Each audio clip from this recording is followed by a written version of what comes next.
But this year marks a powerful milestone for an organization that's been making waves for a decade. Let's welcome Clayton Merritt, Executive Director for the Warrior Surf Foundation. We love having Warrior Surf Foundation on this program to let people know exactly what it is that you stand for, but quite the milestone of reaching a decade in service. First of all, you've also served in our military, so thank you for your service. But why don't you catch up our audience on exactly what Warrior Surf is and what it sets out to accomplish? Yeah, thanks for having us. We're a 12-week surf therapy program, so we do surf lessons, yoga classes, and wellness sessions for our veterans for the 12 weeks. Mm-hmm. We require them to do a lot of it in order to graduate, but once they graduate, we have surf retreats every year where we go do kind of a condensed version of that in Central America. But more than that, it's just a community. Mm-hmm. We have a pretty strong community now. We've had over 1,000 veterans through our program, which is insane. Yeah. And we do a lot of our fundraisers throughout the year are more just community building events. So. Right, and you're going to be having a fundraiser coming up in just a little bit, which we'll get to those details in a moment. But we've had the founder, Andy Manzi, on this program, and having founded this in 2015, he soon ascended to the ranks of CNN Heroes. Mm-hmm. He was one of the top 5 heroes declared by CNN, which was pretty remarkable. And the fact that he's making such an impact right here in the Low Country is kind of amazing. But in talking with him and in talking with you and others at Warrior Surf, there's something so very healing about the ocean. And having gone through the program yourself before you took this position, what is it about getting out there in the water, getting on the board, riding the waves, or at least attempting to, that is so cathartic? Yeah, I mean, there's a lot of new research out with the Blue Mind Theory, if you've heard of that, just about being in and near the ocean. It's extremely powerful, and I won't pretend like I understand it. I don't know, but I've experienced it, and everyone that's gone through the program has experienced it.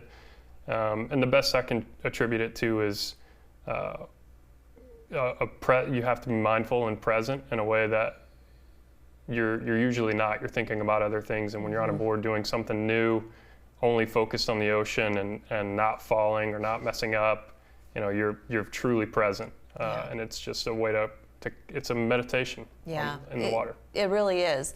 And of course, you have your own personal experience, but I'm sure you've talked to other veterans who've gone through the program and maybe even their families as to the change that takes place within each of you before, during, and after going through that program. Can you elaborate just a little bit on what you've heard from others? Yeah, I mean, one of the biggest things is it just gives you an outlet. Anytime that I'm feeling stressed or, I just kind of feel tense and anxious, my wife will tell me, she's like, you need to go surf. And it changes things. So other than that, again, kind of the secret sauce to Warrior Surf outside of surfing is the community. Mm-hmm. Most of my friends in Charleston now are people that I met through Warrior Surf and hang out with regularly now. And I would bet that most of our community that's still a part of it, they're the same. So we have a community now that we all have a similar interest. So we spend a lot of time in the water together. Experience, interest, goals. Yeah, it's right. A pretty profound relationship, I think, that you build with each other. But let's talk about what's coming up next, because I know you still have more goals ahead. You're not stopping at a decade. You're hoping for another decade and another decade after that. So right now, what's the plan? What do you hope to achieve? Yeah, so over the last few years, we do a lot of fundraisers, and we love doing them because they're community events. But we kind of live fundraiser to fundraiser event, and it can be stressful. The organization, we would be doing this for free, the same as if we had $1 million in the bank. But the more money we have, the more support we have, the greater the impact can be. So going event to event is kind of difficult. This year we're having a cocktail dinner, December 4th at the Waverly. Tickets are $250. We still have plenty of sponsorship opportunities.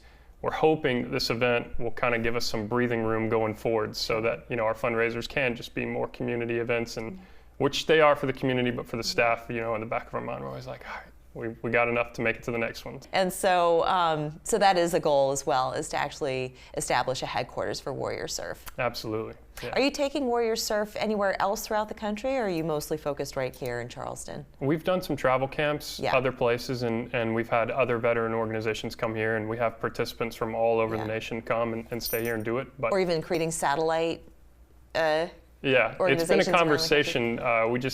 We want to make sure we have a really strong foothold and some stability here, and then again, once we get that extra support, then we can talk about expanding, which would be amazing. Indeed. Well, it all sounds like a smart plan to me. Thank you so much for sharing with us. So again, the event is taking place on December 4th, 2025 at the Waverly.